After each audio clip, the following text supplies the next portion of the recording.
በስራ ቦታም ሱባኤ የሚገባል። የስራ ሱባኤ ማለት ክፉ ቅድም ተዓቅቦ የሚባለውን ይዛችሁ ማለት ነው። ተዓቅቦ ማለት ክፉ ላለመናገር፣ ክፉ ላለመስራት፣ ክፉ ላለማየት ራሳችሁን ገድባችሁ ስራችሁን እየሰራችሁ ብቻ ይቅርታ እያላችሁ ነገሩን እየተዋችሁት ወደ ስራችሁ ብቻ እያተኮራችሁ ስራ ላይ የቤት ውስጥ እመቤትም ይሆንሽ ልጅ እያጠባሽም ወጥ እየሰራሽም ፋብሪካ ሰራተኛም ይሆንክ ቢሮ ውስጥ የምትሰራ አንድን ነገር ብቻ አተኩረህ እያሰብከው የምትፈልገውን ጥያቄ በፊት ለፊትህ ወረቀት ላይ ጽፈው ታስቀምጠውና 3 ሰዓት 6 ሰዓት 9 ሰዓት 11 ሰዓት ሲሆን እየጸለይክ የምትጸልየውም አላርም ሞልተህ ነው ስልክህን ወይም አላርም ትሞያለሽ። ምንድነው የምታደርጉት? ልክ 3 ሰዓት አላርም ሲጮህ ታክሲ ውስጥም ሆናችሁ ስራ ላይም ሆናችሁ ምቹ ጊዜ ካልሆነ አንድ አባታችን ላይ እየሰራችሁ ማለት አቡነ ዘበሰማያት ይትቀደስ ስምከ ወይም ደግሞ አባታችን በሰማይ የምትለው ብላችሁ ከዛ ስትጨርሱ አቤቱ ጌታ ሆይ 3 ሰዓት ከሆነ በዚህ ሰዓት ቅዱስ ገብርኤልን ልከህ 3 ደቂቃ እንዳዳንካችሁ እኔንም ከዚህ ችግር አድነኝ፣ ድንግል ማርያምን እንዳበሰርካት እኔንም ደግሞ መልካሙን ዜና ይሄንን አብስረኝ ብላችሁ ዝግት በቃ በ2 ደቂቃ ውስጥ አባታችን 55 ሰከንድ 1 ደቂቃ ነው። ቀጥሎ ደግሞ 6 ሰዓትም እንደዚሁ አላርም ሞልታችሁ እንዲያባንናችሁ ማድረግ ነው። ስልካችሁ ተጠቀሙበት። ሱባኤ አብሮ ይግባ ስልኩ ራሱ። ሌላ ነገር መመልከት አይፈቀድም። ቲክቶክ ምናምን ማገላበጥ አይፈቀድም። ኮተት ማየት አይፈቀድም ማለት ነው። ይሄ የስራ ሱባኤ ካለው ሁኔታ አንጻር ነው። 3 ሰዓት ላይ በሚሆኑበት ሰዓታችሁ እንዲጮህ ታደርጉታላችሁ። 3 ሰዓት 6 ሰዓት 9 ሰዓት 11 ሰዓት እነዚህ 4 ጸሎቶች በቀን የሚጸለዩ ናቸው። እንደ ሱባኤ ማድረግ ትችላላችሁ። በኦዲዮ መስሪያ ቤት ውስጥ ያላችሁ ንግድ ላይ ያላችሁ ሰዎች በልብሳችሁ በኩል አድርጋችሁ አንዷን ሂርፎን እዚህ ጋር ማድረግ ነው። በገመድ ከሆነ ዋየርለስ ከሆነ ደግሞ እድለኞች ናችሁ። በእርግጥ ቻርጅ ልትቸገሩ ትችላላችሁ። ግን 3 ሰዓት ላይ ከጸለያችሁ በኋላ እንደገና ቻርጅ ማድረግ ነው ለሚቀጥለው እንዲሆናችሁ። ስራ ይብላችሁ ለሱባኤ ነው የምላችሁ። እና 3 ሰዓት ላይ ሰዓታችሁ ሲጮህ አቤቱ ጌታዬ ኢየሱስ ክርስቶስ ወይ በዚህ ሰዓት ለእኔ ስትል ተገርፈህልኛልና ከአጋንንት እስራት ከአጋንንት ግርፋት አድነኝ። ለእኔ ስትል ተገርፈህልኝ ዋጋ ከፍለህልኛል፣ ቤዛዬ ነህ። አሁንም አጋንንት አስሮ ሊገርፈኝ ይፈልጋልና አድነኝ ትላላችሁ። በዚህ ሰዓት ዓለምን ለማጥፋት የምትመጣበት ሰዓት ነው ከጠዋቱ 3 ሰዓት። ስለዚህ እባክህን በበጎቹ በኩል በቀኝ በኩል አድርገኝ።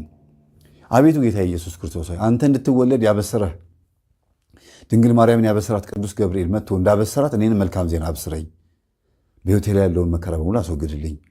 አቤቱ ጌታ ኢየሱስ ክርስቶስ ሆይ በዚህ ሰዓት 3 ደቂቃ እንዲያድን ቅዱስ ገብርኤልን ወደ 3 ደቂቃ ልከኸዋልና እኔንም ከእሳት አድነኝ። 3 ሰዓት ላይ እነዚህ እንጸልያለን ማለት ነው።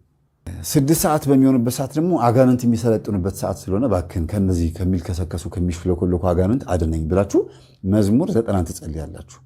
ለምን? መዝሙር 90 ላይ በቀን ከሚበር ፍላጻ በሌሊት ከሚሄድ ክፉ ነገር አድነኝ ስለሚል ማለት ነው። መዝሙር 22ንም እግዚአብሔር እረኛዬ ነው የሚለውን ትጸልያላችሁ። 6 ሰዓት ላይ አጋንንት ይሰለጥናል እኔንም አድነኝ። ከዛ ደግሞ እጁ የተቸነከረበት ሰዓት ነው። ችንካር እጁ የተወጋበት ቀነውኒ እደውየ የሚለው የስቅለት ቀን የምንለው ይሄን ነው። እጆችን ቸነከሩኝ። አቤቱ ጌታዬና አምላኬ መድኃኒቴ ኢየሱስ ክርስቶስ ሆይ በዚህ ሰዓት ሳዶር፣ አላዶር፣ ዳናት፣ አዴራ፣ ሮዳስ በተባሉት 5ቱ ቅንዋተ መስቀል እጅህን፣ እግርህን፣ ወገብህን ቸንክረውሃልና ለእኔ ስትል ተቸንክረሃልና አሁንም አጋንንት እኔን ሊቸነክሩኝ ስለሆነ አንተ በተቸነከርክበትና እኔን ለማዳን ባፈሰስከው ደምህ አጋንንትን ቸንክርልኝ ትላላችሁ። በዚህ ሰዓት አንተን ሲቸነክሩህ ድንግል ማርያም አልቅሳለች። የእሷ እንባ ዛሬ መልጃ ሆኖ ይምጣልኝ። 6 ሰዓት ላይ ማለት ነው። አይሁድ ስቀለው ብለው እንዳሉት ዛሬም አጋንንት እኔን ሊያጠፉኝ ይሰቀል የሚል ግደለው የሚል አጥፈው ቸንክረው የሚል ሞት ታዞብኛልና እባክን ከዚህ አድነኝ እንላለን። 9 ሰዓት ላይ በሚሆንበት ሰዓት አንደኛ ድንግል ማርያም በመስቀል እግር ስር የተሰጠችበት ሰዓት ነው። እነሆ ልጅሽ እነኋት እናትህ ማርያም ሆይ ልጅሽን ሰጂ ዮሐንስን ለዓለም ወኪል አድርጎ ሰጠ። ኢየሱስ አረገ። ዮሐንስ እናት አለው፣ ግን ማርያምን እናት አድርጎ የሰጠው ለምንድን ነው ሲባል ቀጣይነት ያለው እናትነት ነው። ድንግል ማርያም ደግሞ ልጅሽ ይሁንሽ አላት። ራሱ ልጇ ነው።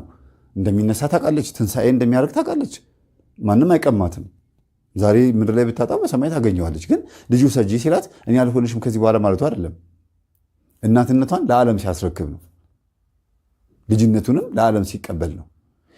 ስለዚህ እነሆ ልጅሽ እነኋት እናትህ የተባለበት ሰዓት ነው 9 ሰዓትና እናቴ እመቤቴ ቅድስት ድንግል ማርያምን እናት አድርገህ ስለሰጠኝ በዚህ ሰዓት አመሰግንሃለሁ። ስለ እሷ ስትል እባክህን ጠላቴን ያዝልኝ እኔንም ይቅር በለኝ እንላለን።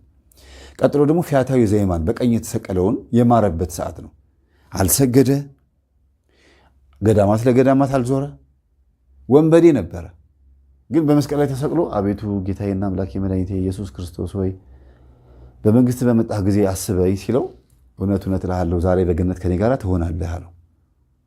ስለዚህ የፊያታዊ ዘየማንን ንስሐ የተቀበልክ ቅጽበት ጸሎት ተቀብለህ ዘላለማዊ ህይወቱን ወደ ገነት የሚያዞርበትን ለዘላለም የሰራውን 30ና 40 ዓመት ሙሉ የሰራውን ኃጢአት የተውክለት አምላክ የኔንም ኃጢአት ተውልኝ እንላለን።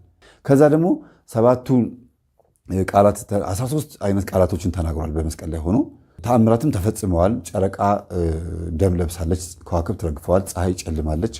እነዚህ ተአምራቶች የተፈጸሙበት ሰዓት ነውና ተፈጸመ ብለህ የተናገርክበት ሰዓት ነውና በእኔም ህይወት ላይ የመጣውን ያጋንንት ስራ እባክህን አስወግድልኝ፣ ተፈጸመ ብለህ እባክህን ወስንልኝ ብለን እንጸልያለን። ከዛ ራሱን ዘንበል አድርጎ ነፍሱን ሰጠ የሚል ቃላት አለ። ደግሞ 9 ሰዓት ላይ ልክ ሲሆን የሞተበት ሰዓት ነው። ጌታ ሆይ እኔን ለማዳን ሞተሃልና እስከ ሞት ድረስ ራስህን የሰጠኸው ስለምትወደኝ ነውና አመሰግንሃለሁ። እኔ ልጅህ እንደሆን ፈቅደሃልና አመሰግንሃለሁ። ምስጋና እናቀርባለን። 9 ሰዓት ላይ ልመና ብቻ መሆን የለበትም። 11 ሰዓት ላይ ደግሞ ዮሴፍና ኒቆዲሞስ ከመስቀል አውርደው ወደ መቃብር የወሰዱበት ሰዓት ነው። ጌታ ሆይ በዚህ ሰዓት ሰይጣንን ድል ለማድረግ ወደ ምድር ወደ መቃብር የገባህበት ሰዓት ነው።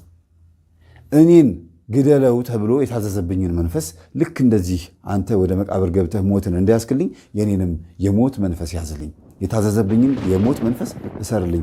አንተ ሞተህ ብቻ አልቀረህምና አንተ ትንሣኤም ነህ። አንተ ትንሣኤ ባትሆን ወይም ደግሞ ባትነሳ ኖሮ እኔ ክርስቲያን አልባልም፣ ክርስትናን በዓለም ላይ አይሰበክም ነበር። ስለዚህ እኛ ህይወታችን ያንተ ትንሣኤ ነው።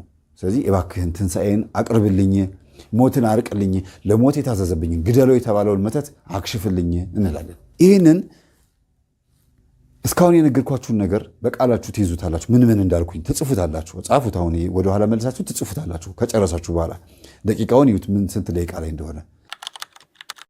3 ሰዓት በሚሆኑበት ሰዓት ኢርፎን ትሰኩና ወይ ሰይፈ መለኮት ሰይፈ ሥላሴ ወይ የሆነ ጸሎት በቃ አይመችማ። ንግድ ቦታ ላይ ሆናችሁ ጸሎት መጽሐፍ መክፈት ስለማይመች እየሰራችሁ ወዲያ ወዲህ እያላችሁ ብሎኬት የምታመርተውም ሆንክ የሆነ ነገር ዕቃ የምታነሳ የምትጭን ወይ ቢሮ ውስጥም ወረቀት የምትጽፍ ኮምፒውተር ላይ የተቀመጥሽ ምንም ብትሆኝ ትችያለሽ።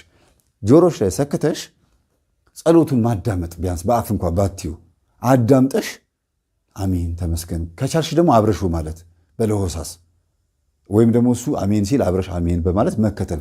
ለምን በግሩፕ በሚጸልዩ ሰዎች መካከል አንድ ሰው በጸሎት ሲመራ አሜን ሲል ሁላችንም አሜን ስለምንል ተቀባይ ነን ማለት ነው። ይሄ ልጅ በዩቲዩብ ላይ የሚጸልየውን ጸሎት እየሰማን ስንል የጸሎቱ ተካፋይ እንሆናለን። በእምነት ነው የሚሆነው ይሄ ነገር። ካለን ጊዜ ሁኔታ አንጻር አማራጮቹ እነዚህ ናቸው። ሌላ አማራጭ የለም። እየሰራንም ሱባኤ መያዝ ይቻላል። እየሰራንም መጸለይ እንችላለን። የቅድስና ሕይወትን ማምጣት ማቅረብ ይቻላል። ቢያንስ መታገል እንችላለን። በዚህ መልኩ ማለት ነውና ስራ ቦታ ላይ የምትገቡት ሱባኤ ልባችሁ ንጹህ ሆኖ ከሁሉም ሰራተኛ ጋር የተግባባ ማንነት ሊኖራችሁ ይገባል። መኮሳተር፣ መቆጣት አያስፈልግም። ከንቱ ውዳሴና ትዕቢት አያስፈልግም። ትዕቢት ማለት ነው እየጾምኩ ነው የሱባኤ ላይ ነኝ አይባልም። ሱባኤ በፍጹም አይነገርም ለሰው። ስለነበረን ሰዓቱ ላይ አምላካችን ስም የተመሰገነ ይሁን።